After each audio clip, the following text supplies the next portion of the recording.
Hi, everybody. John Good here. I hope you're having a great festival. I mean, the Percussion Valley Festival is worthwhile, and Gil Garcia doing such a great job to get us all together.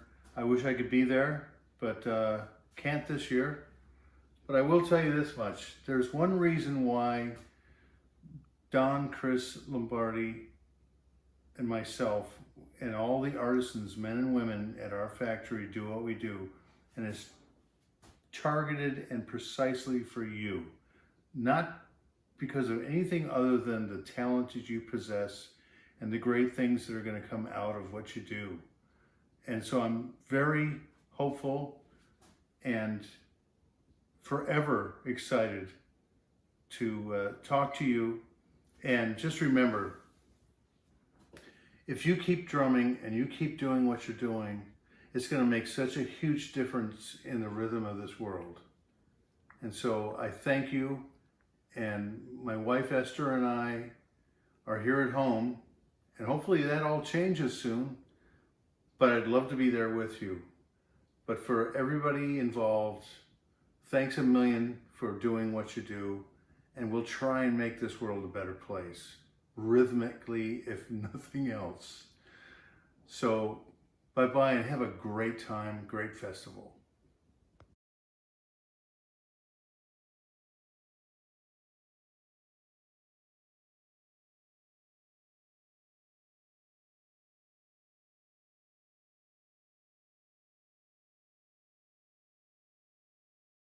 Hey everybody, it's Abby, aka Abshow.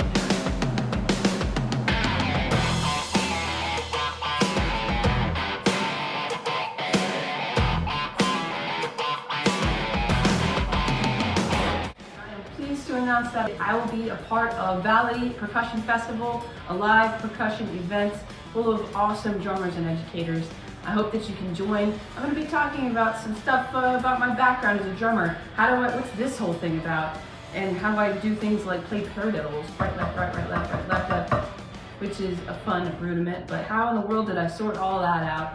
There's gonna be a lot more I share. I'm really excited to join. Find out how you can join on Valley Percussion Festival on all the social channels, and I hope to see you there.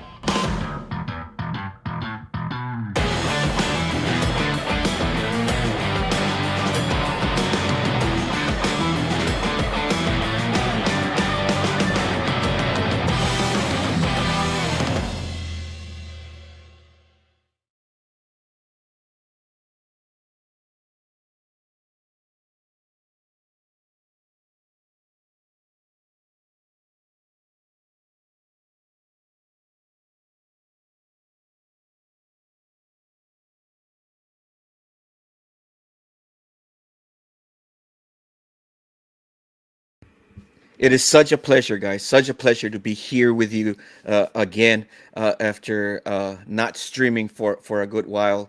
Um, Day-to-day responsibilities and dealing with COVID, trying to keep students safe, has made it a bit challenging. As I know that a lot of my friends have faced the same thing, and they tell me the same thing. It's so hard to get to be able to do all this other stuff where we can share our knowledge with other people. But it seems to be winding down in that sense, at least a bit, to the point that we can start streaming once again. And guys, so excited to share with you the date for the coming live in person uh, Valley Percussion Festival event. And it will be on April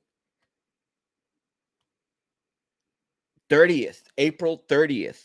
And man, what a treat! What a treat! We are working on making this one a special one. Post COVID, I think our students and ourselves, right? We need it. We need a treat. We need something that says yes. We finally get to enjoy uh, normal, back to normal at this point. Uh, Confirmed guest for April 30th event, Jeff Prosperi. So make sure to attend the live event. The live event will not be streamed, but we will try and add a virtual component to it. And stay tuned to our channels, to our social media pages, so that you can be up to date in what's coming and the other artists that will be um, finalizing for the bill for that event. Well, guys, if you have not followed or liked our page, please do so. And you're going to find an enormous amount, guys, of streams, of clinics, of educational content in anything percussion, timpani, mallets, concert snare drum, orchestral playing, rudimental playing, taught by, some of the world's finest educators in the, that are alive with us today. So make sure that you make sure, guys, that you take a look, right? Take a look and enjoy what's we have there coming, guys. Today's guest is quite a treat that we're gonna have today. I was going through Instagram, and in my feed, I saw this young lady, and wow, I was blown away by her skill, by her passion, by her motivation. It's it blew me out of the water. And the moment that I saw her, I was like, we have to have her in a stream. We have to. I think she is doing a great job, an amazing job in her channels, and gladly enough, she said yes to our invitation to be here. Guys, without further ado, you're here to see our guest and not myself. Here we have Abby, aka Abshow. Abby, how are you doing? Hey, I'm doing great. I'm happy to be here. Awesome, awesome, awesome. I am so grateful. We are so grateful to be able to have you here, Abby. Um, Again, when I saw your stream, I saw one video, and then I kept looking and looking. Oh, FYI, is if you've seen the views on your streams go up, it's probably me. I keep looking at them and sharing them with my students. So, um, Awesome. um, yeah. Abby, thank you so much for being here with us and sharing with us. I have a quick question. Abshow, where did that name come from? How did you come up with it? Abshow is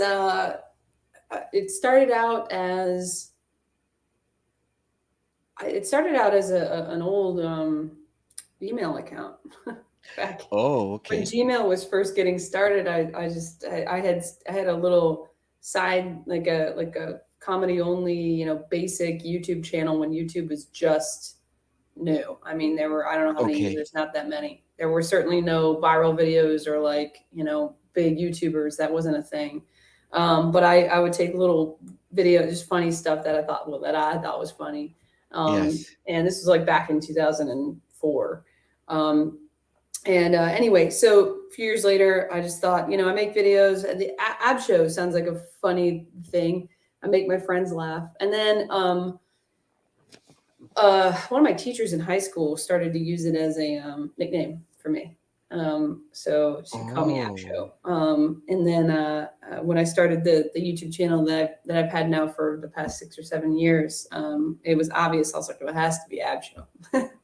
wow. Yeah. Wow. So it came about organically. It it Yeah. it, It it was just just a nickname, evolved. basically. So comedy, you were into comedy. You liked to make people laugh back then. Oh yeah, well, still, yes, definitely. And my Instagram and TikTok are sort of like a confusing conglomerate of random characters and voices and stuff that I do, and then like fitness stuff and drumming stuff and like cooking stuff on occasion, and then just normal life stuff. But like, yeah, Yes. I'm a true weirdo. That is for Oh, sure. wow. Wow, that is awesome. I one of the things that really caught my attention, Abby, was your humor. I did see some of those little comic shorts that you put there, Yeah. and your motivation. Like, just just look at you, smiling, and I love that. I personally have a couple of my students that are going through a hard time emotionally, and a lot of it, we all know it. It has to do with COVID, on top of the day-to-day stresses that we're facing, right? And when I saw your video, I just said we have to have her, because I think she has so much to offer to some of our students, and even some of us, might be going through something like that. So yeah, thank you, Abby. Thank you for Absolutely. having us, for being here and with us, Abby. So, what are you going to be covering, discussing with us today? What are you going to be sharing with us today? Well, I would love to share how I got started, just the story of my drumming journey. As it's a pretty unique one, having one hand, starting with lessons and then progressing and having to practice and having to figure out how to use two sticks, and everything from the ground up has been a little bit more complicated for me. Well, with every almost anything in life, but drumming particularly, because it is by nature a two-handed um, instrument, Yes. musical outlet. Yeah. Yeah. And um, so I've got I have plenty to share along those lines. It's just my story. I started more than 20 years ago, which is mind blowing to me. But also, with what you mentioned in mind, there are people, especially I would say students, who are having to go through the daily motion, the daily grind of showing up and being in crowds and being amongst friends and trying to learn and trying to be focused, and then dealing with, like you said, home stuff, personal stuff, friend group stuff, and then you've got the school stuff, and COVID is has been a trial for a lot. Yes. And so young musicians trying to come up in life and in music, dealing with these heavy things that are hard to deal with even for adults, and no matter what age, all of this is difficult. um, I've been through some trials myself, and so addressing some of that is something I'd love to do if I can provide some encouragement to Yes. some of your students, some students here and abroad. I would be happy to. That is really Abshow the channel, and Abshow the Instagram and TikTok. The is a offshoot or a reflection of my heart for people in general, which is that Yes. to be an encouragement, a light, and an inspiration, just to live life well. Um, Yes. you know, not necessarily to be a rock star or to be, a super exceptional whatever, but to just live life well with joy, Yes. and some humor and some hope. Yes. I love the way, because again, I've seen quite a bit of your footage. I show it to my students a lot during my lessons. Awesome. I'll use my iPad, and I'll show them. And one thing that it really hit home with me personally, and with a lot of my students, I saw in their eyes, is that you talk about your situation of having one limb only, and you even make fun. There's one video I saw where you're cross-handed, Oh yeah. and then you went open-handed. Yeah. uh let me you in that video, you go cross-handed, and on top the caption says it, and then open-handed, and then one hand, and then you use your limb where you have the Yeah. attachment, and you go no hands. Oh, and And just it's like, wow. you yeah. know yeah, I love that. And the thing is, it's genuine. Your happiness, your motivation, it's genuine. You're not putting up a face, and that is extremely clearly evident when we see your footage, and that is what caught my attention. Yes. Awesome. Well, Abby, I am going to exit stage left. I am going to leave you on the spotlight. They're here for you. and you're going to share with us some motivation, some inspiration based on your personal experience. And I think you're going to play a little bit for us and share a little bit of a technique and stuff that you can share with us. Thank you so much. Ladies and gentlemen, trust me, you're in for a treat. And without further ado, here we go. Awesome. Well, thank you for those kind words. I'm super excited to be doing this and to be on the spot here. And so I wanted to start by sharing my story.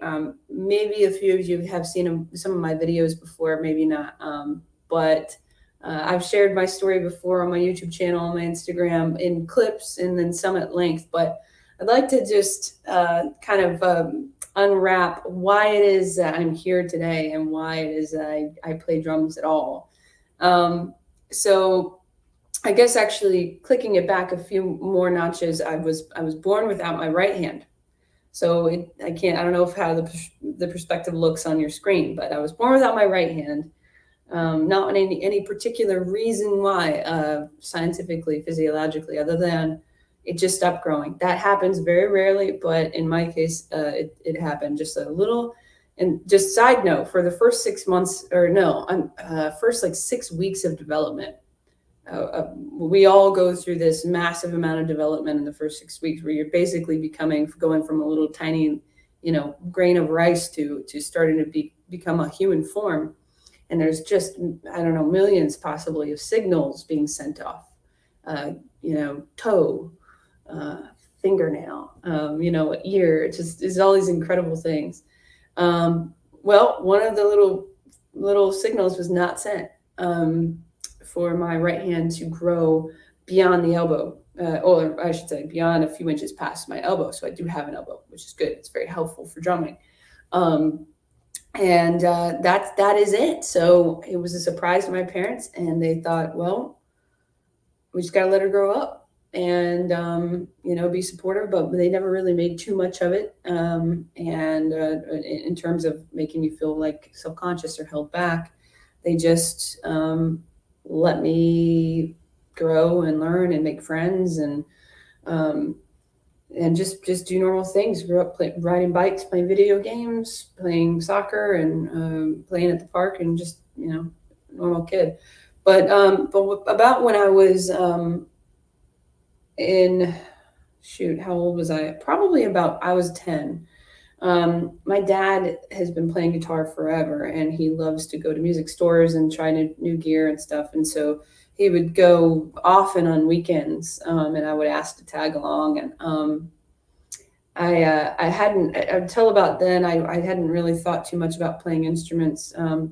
But I remember distinctly a few times going to these music stores with him, and he would go to the guitar section, and inevitably I was just attracted to the drum section. Every time. Nobody put that thought in my head. It wasn't like I had seen some astounding drummer before and just knew about how cool drums were. It was just something like, wow. Of course I saw drumming, so I thought it was cool in some degree, but when I went to see those drums, and I was 10 years old, so stacked up, high, possibly tall above me, and then set up all around me, I just knew I needed to figure out how to play those things. And I remember one time particularly sitting, it was like a Guitar Center sort of place. There was a drum setup, all the beautiful cymbals and like a 7-piece kit or something like that. And I sat down behind it, and I thought, I'm looking at my hands, right? Or my hand, but my arms. And I'm thinking, there's 2 sticks. There's one hand here I got to work with, but there's 2 sticks. How can I do this? And I went several times, and I would do the same thing every time. And I'd sit behind the drums, and I'd think, how can I do this? Because I wanted it so bad. But a couple of years later, I just didn't have the opportunities to start before a couple of years later. And so I was entering middle school, almost 13, I think. And drums were just still on my mind. And I talked to my dad, and I said, Dad, could I possibly do drum lessons? I need help to get started with this. And he said something like, if you can figure out how to comfortably use two sticks, if you can fashion something and if you feel good about it and you can use those two sticks proficiently enough, starting out, then we'll try to find you a teacher. And so, I mean, I was always very determined to do things and quickly. I didn't like to wait. So I think I pretty immediately went to like the garage or something and found a roll of duct tape. And I duct taped the stick to my arm, or as I call it on my social channels, I call it my paw because that's fun. I just duct taped that stick to my arm, and I realized that it felt pretty comfortable. I mean, taking duct tape off is not comfortable. I lost a lot of arm hair in those days, but the movement felt kind of comfortable, as comfortable as it could have been at the very beginning.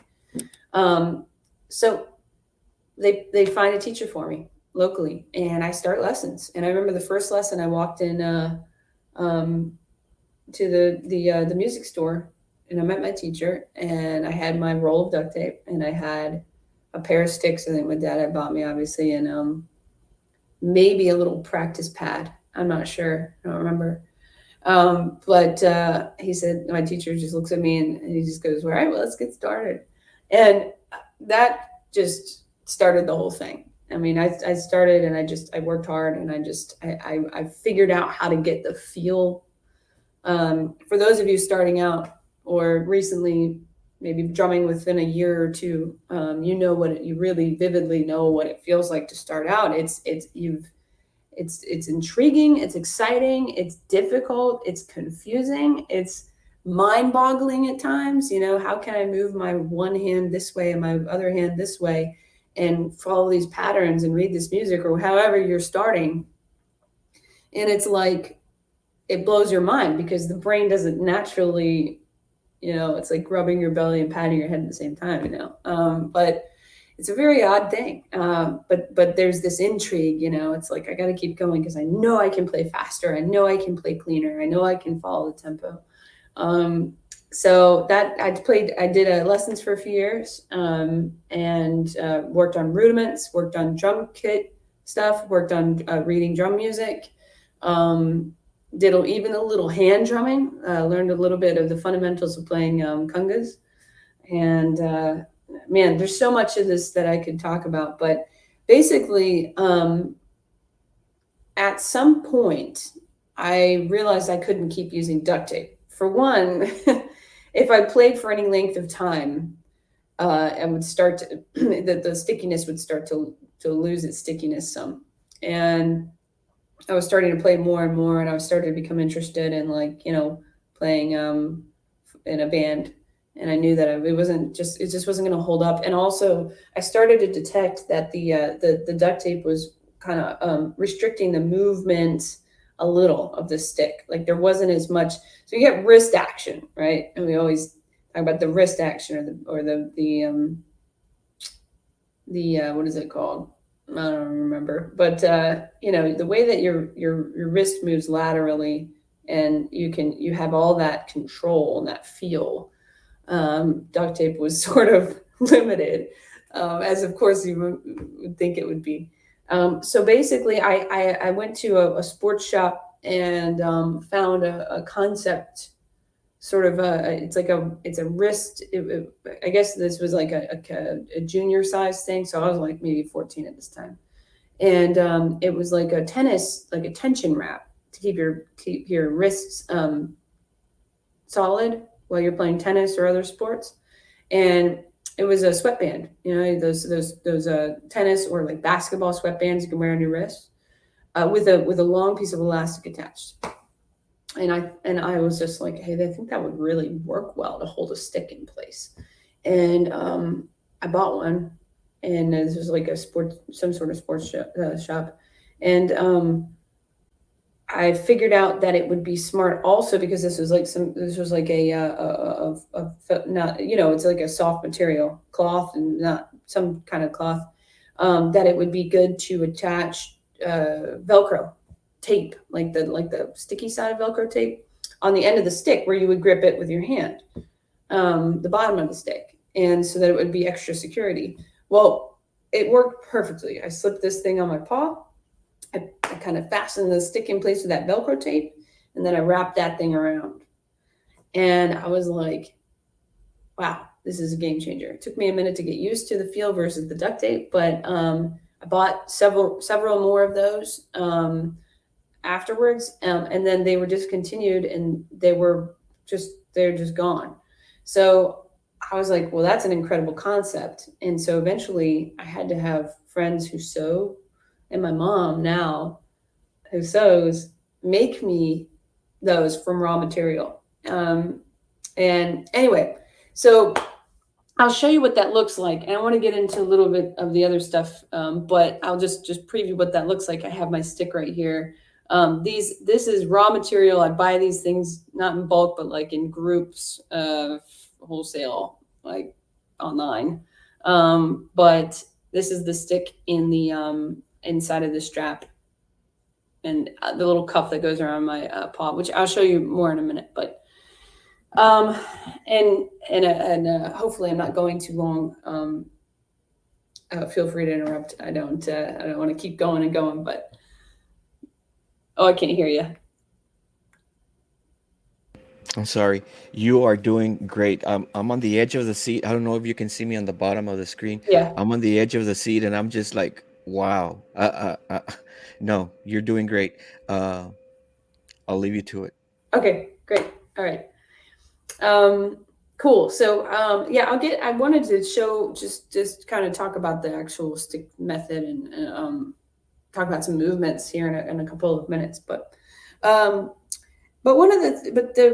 mentioned before, one of the things I'd like to address is for students who are learning to play drums or any instrument, but particularly drums, there's a struggle in drumming that the music you're reading or the patterns you're following aren't necessarily universal in music. If you're learning how to read drum music, those are the same notes as ones you'd be reading for singing or for a violin, but they don't translate the same way. So there's that I know pretty much all of you know what I'm talking about. It's a cool thing. It's a rewarding thing. Learning how to read music is actually invaluable. It's awesome. But it's different. And then there's the struggle of playing an instrument that is not it's not very portable. And when you play it in practice with other people around, you're just practicing, they tend not to like it. They want you to just stop because it's loud. So, and then the other thing, the most important thing I'd like to address is the human struggle, especially right now, in the times that we're in, dealing with a pandemic, which is slowing down progress in general in almost every avenue. It's slowing down progress, and it's also complicating emotions, and it's complicating relationships. And yeah, I play drums. Yes, I'm here to talk about drumming. It's the reason why I'm here is because I play drums, but also I'm a human, and I've been through some. I've had my own set of struggles. So I know that some of you, particularly those who are students in school, middle school, high school, wherever you are dealing with a load of struggles. And let me say this. I'll go back to my little list. If you're learning how to read, if you're learning how if you're learning drum notation, you're learning drum music, whether that's the snare drum or drum set or both. When I was learning, I thought, especially when it came to the practice pad, the snare drum music, I thought, man, this is just a lot of tap, tap, rest, tap, tap, rest, tap, tap, tap, tap, tap. Like many of you are familiar. And I thought like, I want to get to the real stuff, you know. But I will say that I've been playing drum. I'm now in my 30s, and I have been playing drums for 21 years. A huge reason why I've been playing drums for that much time so far is because I got to experience the fundamentals of drumming, which made my whole journey more rewarding and more smooth. And maybe some of you are thinking, oh, you know, everybody says that kind of thing. Well, if they do, there's a reason, you know. I wouldn't have been able to say this when I was 13, 14, 15, 16. But now reflecting back, I know that it's like getting to know your friend. If you skip to just the exciting stories in their lives, but you skip over all the little things, like what's their favorite foods, you know, what's your favorite color, favorite movie, favorite thing to wear to you know, whatever. Well, then you've skipped them. You know, you don't really know the essence of them. So the essence of drumming comes from the ground up, just like a friend. And drumming has become a real friend in my life. But drumming has opened the opportunities, the doors for doing things like this, for meeting people around the world online through my social profiles, being recording albums, being in bands, traveling the world. I got to go to England because I played drums, and that was an opportunity that opened up when, even as a teenager, that happened.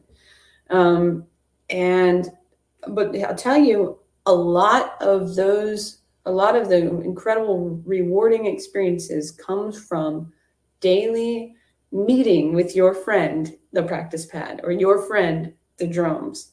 It's the daily thing. It's the not so exciting. It's the not so engaging, or the not so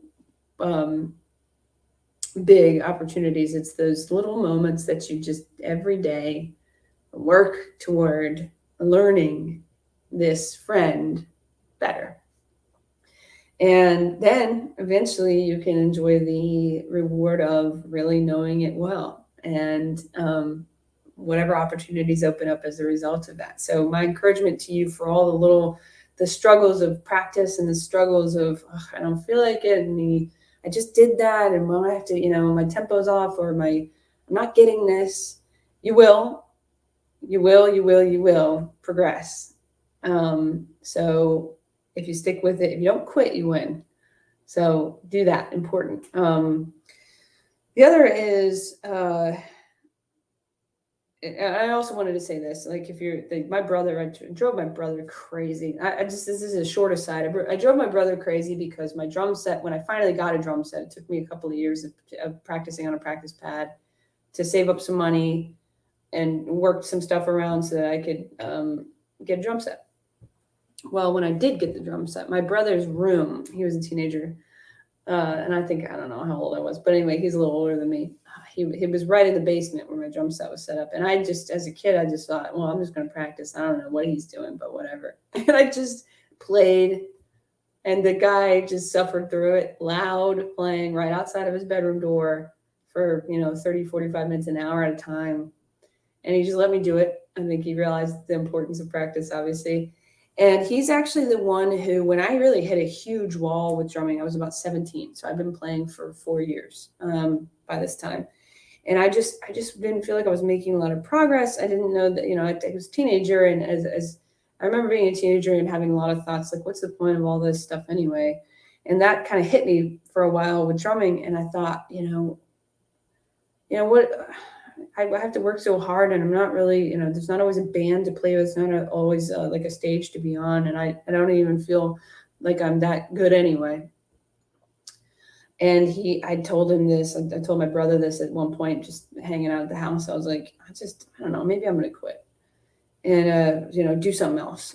And he was like, he's the guy I drove crazy, you remember, with the drumming loudness. And he goes, you can't quit. He was like, if you quit, you'll regret that forever.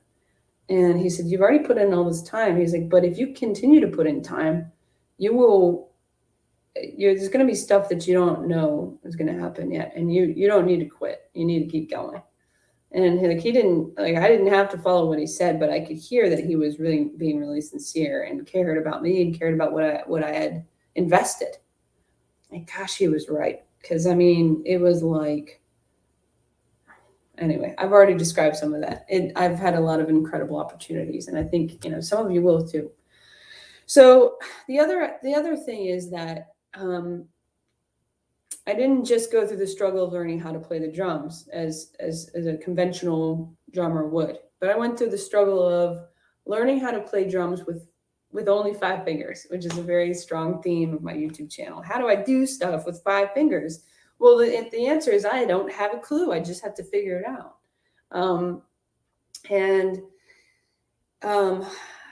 This with having one hand, people didn't start becoming curious about who I am and how I do things when I started playing drums. They were like that since the beginning.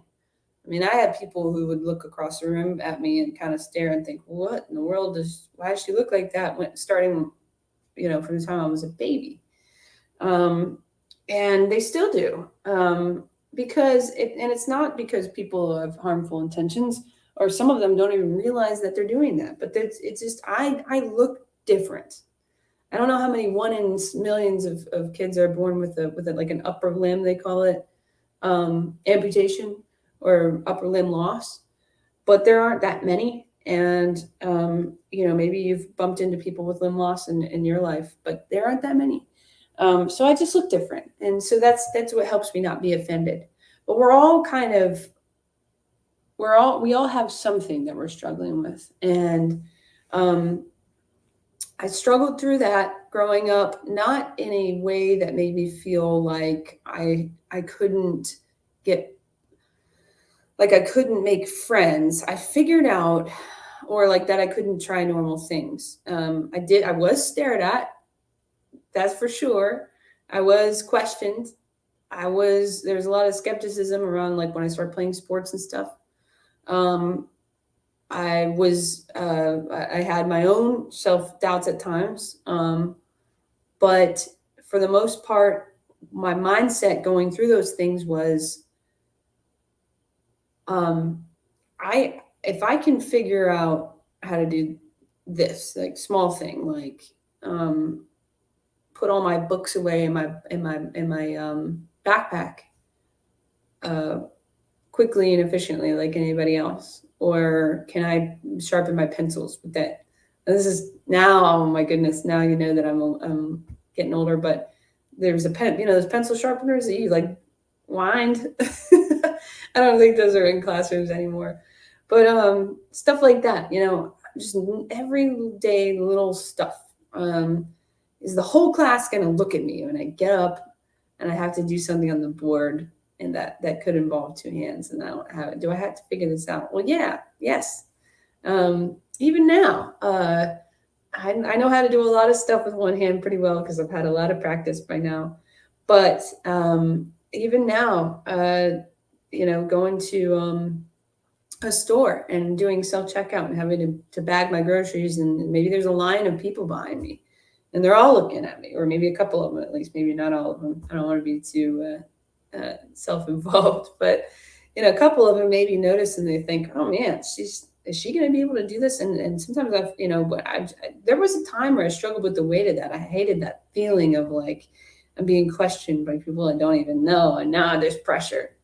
But what I've learned is things are going to sometimes take me a little bit more time. Until I get better and better, just like practicing drums. Things took me a little bit more time when I started out. It took me a lot of time actually, but I'm going to get better and better. Just keep thinking about that end goal. Keep thinking about those people that you see on YouTube and Instagram, and those drummers who you see who are so good, it's almost mind blowing. You think, oh, I can play a rock beat, and I can play a single stroke roll, and that's where I'm at. Well, just keep doing it. keep showing up. And that's for progress. But the other thing is that when we face more serious trials, like being afraid that being in groups is going to put you at risk or your family at risk, for getting sick, that COVID is affecting all areas of your life, or that you've got a friend who's not treating you well anymore, or you've lost a family member. I've been through some of these things, and the same thought applies to the smaller things, like how do I bag my groceries, or how do I play drums with one hand, in a similar thought, at least, to those larger struggles, those larger trials. And that is,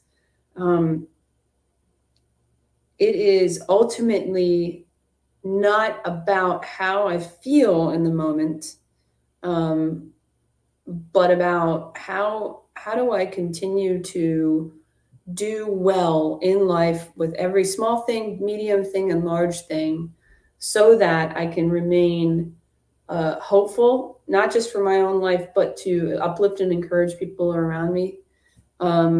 If I had quit and shut down, which sometimes everybody's attempted to do for this reason or that, but like if I decided that I couldn't go out and try to do, if I quit, I didn't do self-checkout anymore because I didn't want people looking at me bagging groceries, or I quit drums because it looks weird playing with one hand and my paw, or if I had not gone into that first lesson with a roll of duct tape, which is bizarre.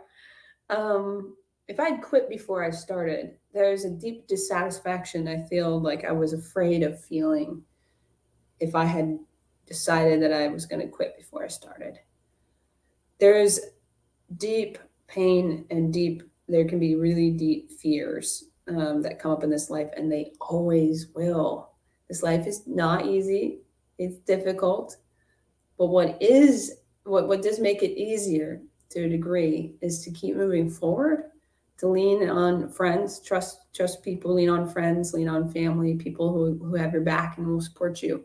But also to not think too much of what you can or cannot do, but to think more of how can you be an encouragement and a light and an inspiration for your own future self, but also for other people around you.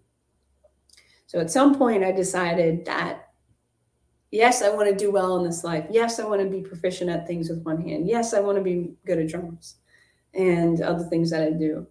But I especially want to serve people. I especially want to talk to people on camera and put the time in to do my YouTube channel and other things, so that if there are people in this world who need a little inspiration and encouragement and hope, I can be that for them. And you can be that for your friends too. And you can be that for other people. I'm speaking to especially students who are in school right now, going through an enormous struggle, trying to deal with the difficulties and the weight of what COVID is bringing to your daily lives. The page will turn eventually. That this will end eventually, or it will maybe not completely end, but it will be a different time, a different season eventually. Right now is the time to continue to, as safely and as often as possible, to be a forward motion person. We're not going to quit. If you don't quit, you win. And to be a support and light for yourself, and be a support and light for your friends. And I know there's a lot more I could talk about. I wish I could spend a whole, couple of days talking about this kind of stuff, but that would end my monologue on that particular thing. Just FYI, maybe we could take a little pause before I get into the actual drumming thing. But that's my spiel on encouragement and inspiration.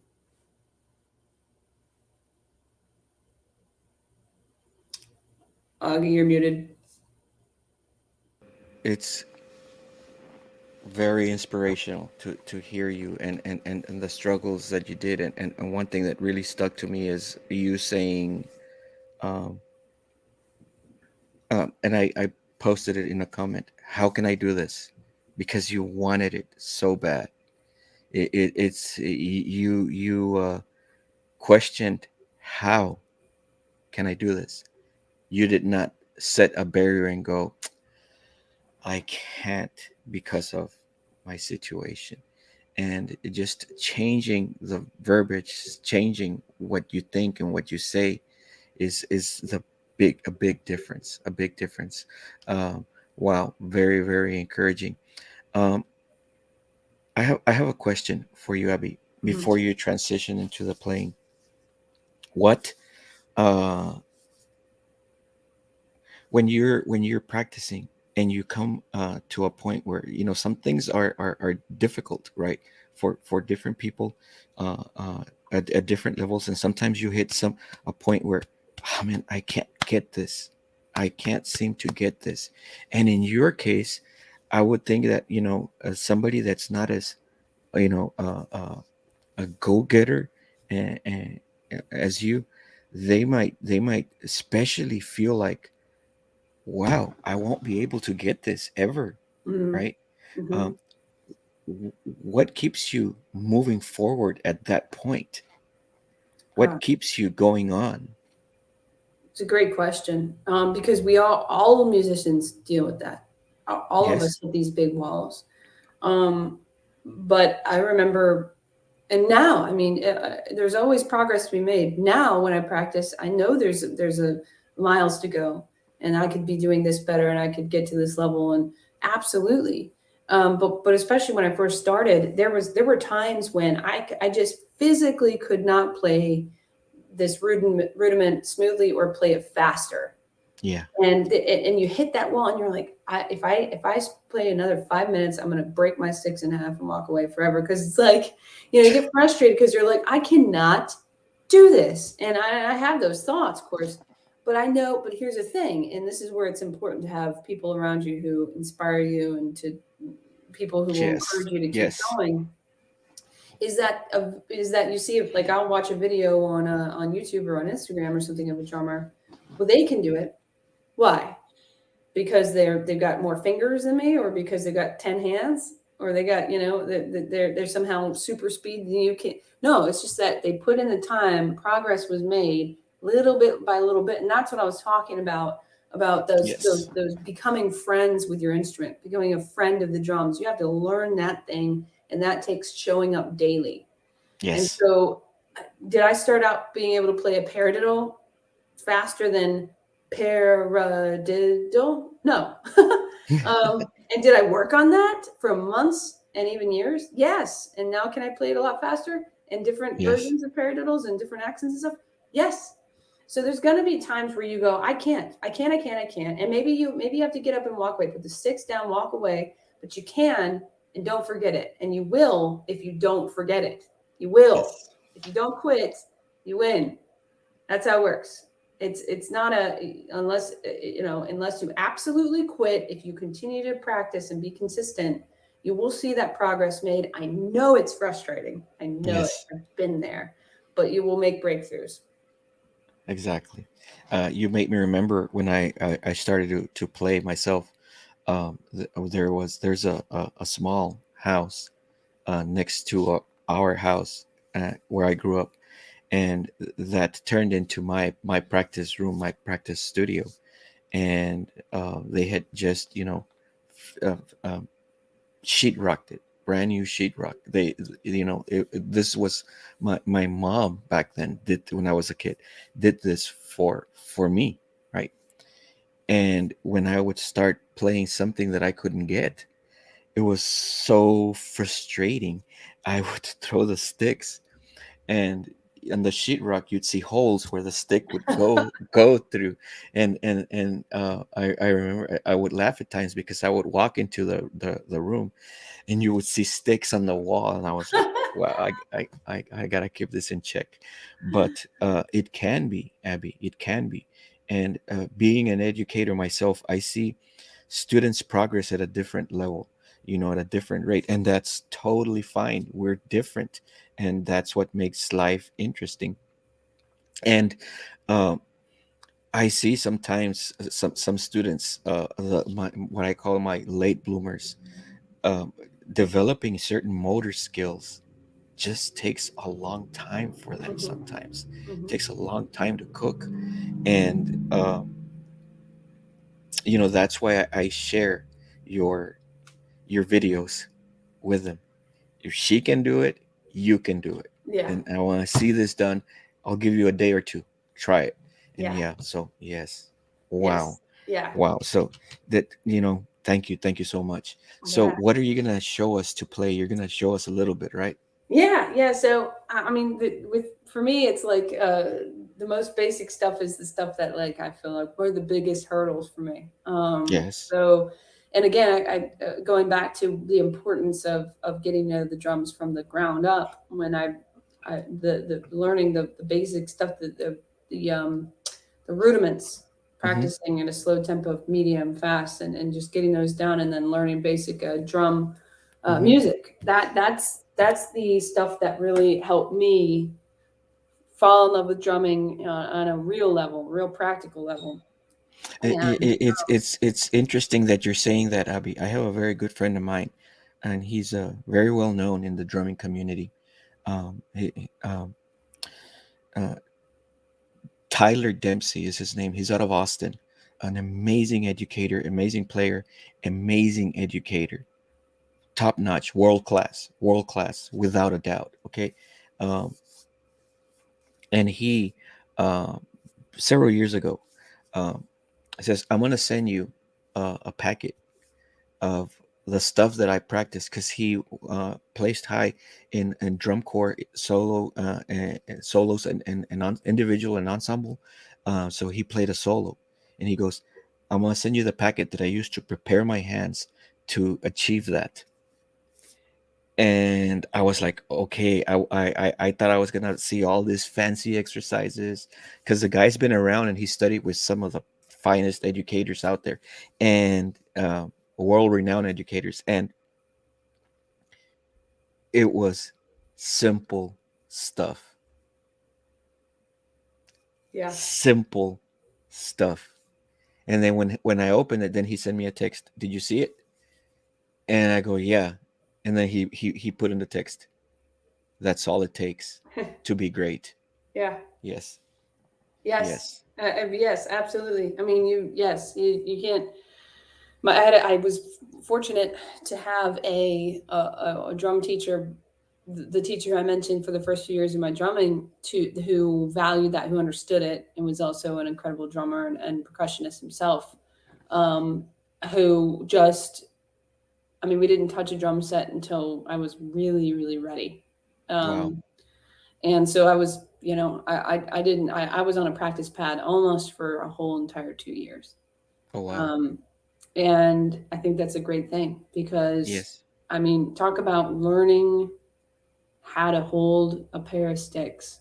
Yeah. And I'm not saying just learning how to hold them technique wise. I'm talking about becoming so familiar with a pair of sticks in your Mm-hmm. hand in my case, Mm-hmm. but being having them as an extension of yourself, feeling it's like this is very an offshoot sort of thing, but in Japan, and of course, a lot of Eastern cultures, there's this. It's a culture. There are excellence is emphasized. It's cultures of Yes. excellence and within professions, and to a degree that in the West I don't think we really uphold that much. Um, but sushi making, I've learned, is Yes. when you're making real sushi in Japan. And of course, most of it is going to be real because in Japan, um, you will be if you're going to go into a sushi chef's kitchen and start out as an apprentice or whatever you might be, bottom of the tier, you're going to start learning how to make rice. And now you think, okay, cool, a couple weeks, right? Week, 10 days. No, you're making sushi, or you're making rice for the sushi for years. I can't remember how many years, but it's years. And why? Because there's this degree of excellence and expertise and finesse and craftsmanship that can go into something as Yes. simple as rice, which makes the whole great. Doesn't make it work, it makes it great. And my drum teacher was making great musicians. I'm not a great percussionist, I'm not a great drummer, but I will say that I have something in me that gives me this drive to play as greatly and as excellently as I can in practice, in recordings, in live performance. I don't want to overdo things. I don't want to underdo things. I want to play well. I want to play dynamically. I want to play. I want to complement the rest of the band. I want to complement the music. I want the drums to sing. And no, Yes. do I always execute that perfectly? No, but that's what I'm going for, because I know that that that drumming is a beautiful artistic uh, instrument and expression, Yes. and if it's used as such, that's the result you'll get. Yes. Exactly. Exactly. Speaking to some of my friends y- that are also educators, really fine educators, um, it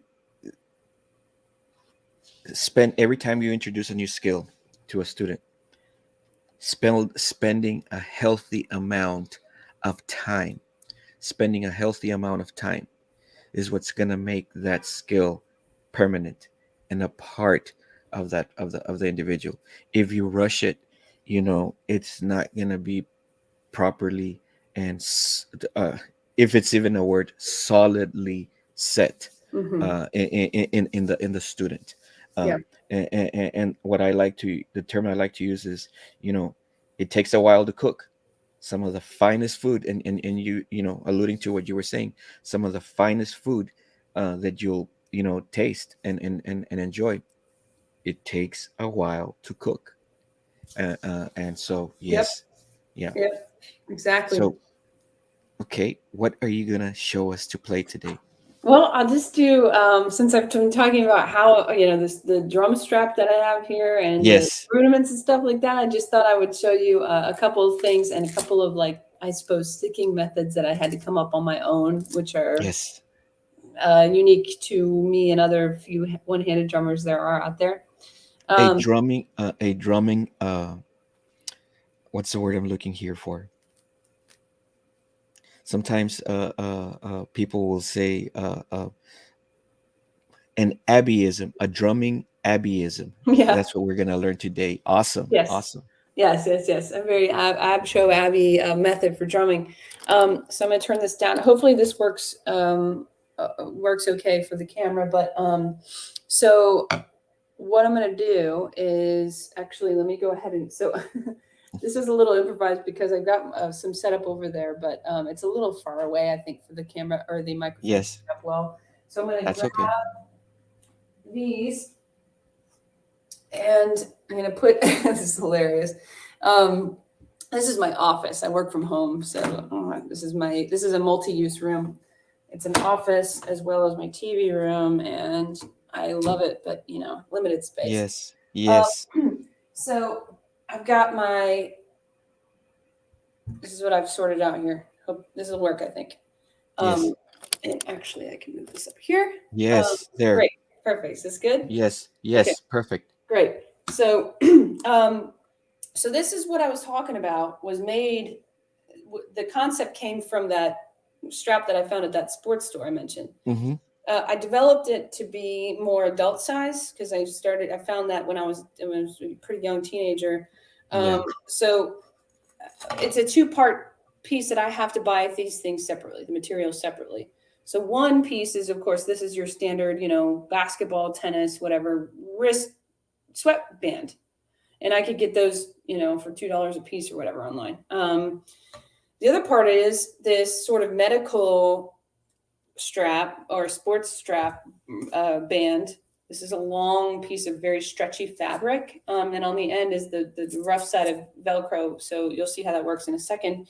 And then the other piece, and this is completely my own concept I'd never seen before. But I put basically another, you can even Velcro tape you can get at a craft store or Walmart or whatever. That's 3 strips of that, about the width that it would be for you to hold the end of the stick right there with your hand. So I strap that in, that's secure. And then I put my paw in the cuff or the band. So it fits like that. And I mess this up sort of. What did I just do? I've done this so many times. It's all by feel. But okay, so this strap is long enough that it will wrap around a couple of times. Just like that. And by the way, shout out to David Garibaldi, who I do not know personally, but I think we've tweeted at each other a couple of times. He has his, I've always used, and this was completely due to my original teacher, drum teacher. I've always used his, I guess they were Jam Master originally, but Vic Firth, David Garibaldi signature sticks. The reason is, and it took me a minute to find the sticks that really work for me. I have never used any others except for just a couple like little jazz things, because they are very similar to like a standard 5A in terms of weight and feel, but they're longer. Wood tip, probably about maybe a 3/4 of an inch longer. And the reason why I use a longer stick like this is because when I'm reaching for certain toms or cymbals, particularly cymbal hits, with my arm, my right arm, my paw, it's obviously shorter than my left arm and I can't reach as well. So I really kind of need that extra length from the stick. Anyway, side note. So yes, I'm very grateful for David Garibaldi's preferences on sticks, because it has made my whole drumming life happen the way it's happened. Where's my other stick? Okay. All right. So this is a very familiar place for me. And by the way, I wanted to mention this earlier. I just forgot.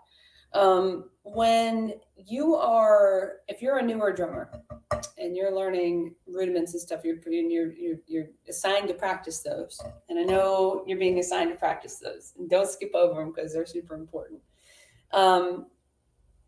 Play on anything you have. If you don't have a cool practice pad, if you don't have a snare drum or something at home, don't use an excuse. Play on anything you have. Play on the floor, like a carpet. Play on a pillow. Play on a stack of books. You'll get different feels, different bounce back, depending on what you're playing on. It's all going to help you. It's all going to help develop your wrists. It's all going to help develop your mind, your muscle memory, your muscles in your wrists and fingers and stuff. Actually, I remember being told that I should take some time to practice on a pillow, because when you're playing on a pad like this, the bounce is there for you and your stick will come back more readily. If you're playing on a pillow, it just dies. So what do you have to do? You're going to play a single stroke roll. That's on a pad. It's right, left, right, left, right, left, right, left, right, left, right, left, right, left, right, left. And that just bounces back, makes it easier on me. But if you're playing on a pillow type of thing, that's right, left, right, left, right, left. And I'm having to pull that stick up more. And that's going to develop those wrist muscles. So just do whatever you need to do. Find a way. That's my whole thing. Look at me.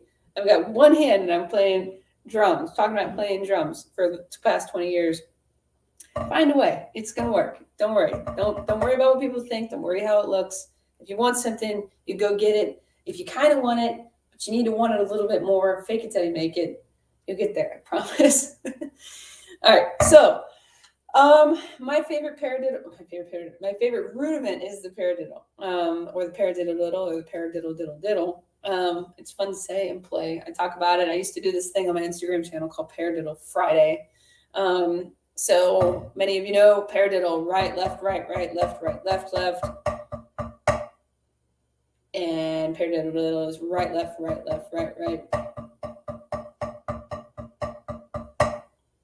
And then there's one further. I hope I'm saying this right. Paradiddle, diddle. I don't know, but you keep going. Right, left, right. That was mind-blowing, by the way, at first. When I first, paradiddle by itself, just the right, left, left. I keep hitting that rim. That was mind-blowing. That was hard. And it was just a slow thing. And my little Dr. Beats or whatever it was, my metronome. And I went, basically, if this is how slow you have to learn your rudiments, then do that until you're comfortable speeding up. Number one thing you don't want to do is take a rudiment like this, right, left, left. And that, let's say that's the tempo you feel comfortable playing that.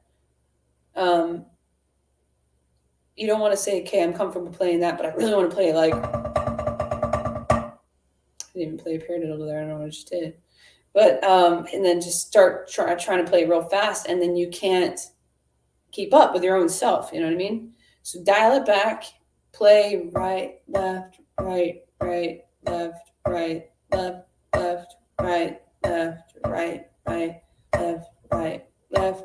and it helps. It helped me always to speak it out loud until it just, I can do it without thinking, without talking, and I can speed it up. Okay, so then let's say you've become so comfortable with that one tempo, you do it in your sleep, speed it up just a little bit, use a metronome if you can. Now, tablet, iPhone, whatever you have, you can download an app. You can always have a metronome. Back in my day, didn't have apps. Had to have a physical metronome. Let's say you've gotten here. Do it until you can't not do it comfortably.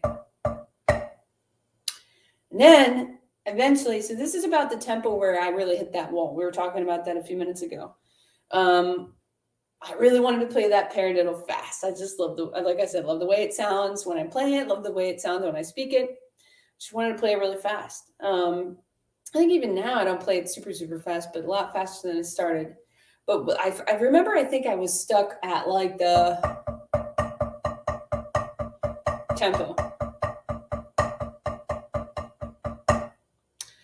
And I remember just trying so hard to get past that. And this is in my first couple of years, I think. And then I was also working on other things. I was doing, double stroke rolls, single roll, obviously, flams, which is very strange for one-handedness, by the way. Are those of you familiar with flams? It's the one stick is closely followed by, or I should say, one stick plays just a moment before the second. So it gives that sort of delayed sound. I will tell you that was particularly hard for me, and it actually is still a little cumbersome for me because my arm doesn't lay now. I don't have this. I have to either lift my arm or I have to I've got about half that motion. So with a flam, you see what I've done with my left hand. That's kind of what you do when you're practicing slowly. When you go, if the left hand leads, but then if the right hand leads, I have to make sure it has to be super precise. I had to practice that so much to get the feel. And you will not have the feel for a while. Maybe some will take longer than others. You will not have the feel of these things for a while, but you will eventually. So like I said, show up. You will. Promise. If you show up, if you don't quit, you win. Okay. So now with the paradiddle, I'm not really warmed up, but I start here. And maybe at that time I was here. But eventually,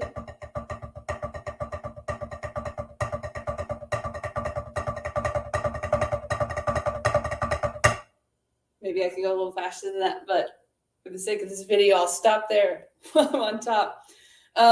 But that was inconceivable at first, so just keep doing it. I mean, if I can do a flam, that to hands, you can too. You can do any of this stuff. Yeah, speaking of that, there's the Flamadiddle. That one always got my goat. That was a flam, left, right, right, flam, right, left, left. I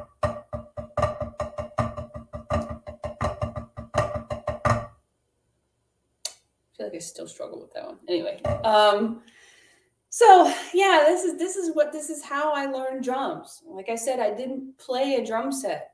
I mean, I maybe noodled around with some friends, but like didn't play a drum set for like 2 years. I spent all my time on this or a pillow or floor, and I spent time watching videos of people. I spent time watching the videos of the greats, and over and over and over. And I thought about it, and I read about it, and my mind became centered on drumming. I mean, it wasn't an obsession, but it was a very strong desire and strong hobby. And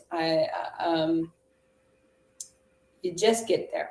So practice, Yes. you're just gonna get there. Yes, Abby, thank you so much for doing this and joining us and sharing. I know I got a different perspective from you. Aside from just watching your videos, I got to know you a little better, and uh, you know, I find myself, deeply inspired. That's what I want to say, and I'm sure that everybody else that is watching, and all those people that are going to catch the replay, you know, are going to find the same way, the same way. um, Several of my students were asking me, sir, what time is it going to be, and so they're aware of you, and they want to see you, they want to see you. So Abby, thank you so much. I personally have enjoyed this, and I hope you've enjoyed being here with us today. Yeah, absolutely. No, I really have. This has been a great experience and great to talk with you. Great to share it with all of you out in the online community. And I hope that if you follow up with me on my social channels, I'd be happy to correspond. Yes, Abby, what your social medias? What platforms are you in? Because one thing, guys, I ran into her through social media. That's how we got to know each other, and she responds to your messages, to your comments, and you, this is, coming from an educator. Uh, this is somebody that you definitely want to hang out with, whether it's by watching her videos, maybe having a conversation here or there. Trust me, very valuable source of information. Your handles, or your what are they, Abby? Yep. So I'm mainly on TikTok and face or Instagram. And on TikTok, I'm Ask Abshow. Like ask me a question, Ask Abshow. But on and on YouTube and Instagram, I should have mentioned YouTube, Abshow. So if you just search Abshow on Instagram or on YouTube, you'll find me there. On TikTok, it's Ask Abshow. And yes, I do love to hear from everybody, and respond to messages and comments. And to, especially if there's a particular question, something you're struggling with, let me know, because again, I'm an open book and I've been through a lot of these things, and I would be glad to help. Yes, yes. Well, thank you so much, Abby. Uh, Once you come once through our streams, this is home for you. This is home for all our guests. Once they come through here, their family. This channel is available to you 24/7. If we can ever do anything for you, please reach out to me. And the answer is yes. Just tell us what kind of trouble we're gonna get in, and we'll do it. We'll jump in, right? No life is. We'll just jump in, and take care of it. Awesome. And again, if we can be of any help on anything, please let us know. Yeah. Any last words you would like to share? Well, thank you. Thank you so much. This has been a cool experience. I'm glad to be a part of Valley Percussion Festival just now and hopefully in the future as well. And Yes. everybody, like I said before, it's worth it. Keep following the people who inspire you. Follow this page. You're going to get a lot of good information. But yes, thank you. Thank you for having me. It's been a pleasure. Awesome, awesome, awesome. Well, guys, without any more to say, um, I'm sure you enjoyed it as much as I did, or maybe more. And like, follow, subscribe to our pages. YouTube is the G Drums channel. That's the official Valley Percussion Festival channel. Valley Percussion Festival in Instagram and in Facebook. Follow us, like us, share it with your musician guys. It's a ton of material from some of the finest educators. Steve Gadd, you'll find him there. Go look, right? uh, Dave DeCenso, you'll find him. Yes. Uh, Ray Luzier from Korn, you'll find him. Look, you'll find him there. Um, I could go on and on, but you're talking a long list of who's who in the drumming community. And after today, Abshow, look, you'll find it. Awesome. And we'll keep following us, guys, so you can be aware of as things develop for our live event coming on April 30th. Live in-person event, April 30th. Jeff Prosperi is a confirmed guest, and there's a ton of pretty neat surprises. I'm itching to share them with you, but I need to make sure that they crystallize and solidify, so that then we can say, yes, so and so is going to be here, so and so is going to be here. But trust me, huge does not even begin to describe it. Stay tuned. And without any further ado, this will be all for today. And we will catch you on the next one. See you soon.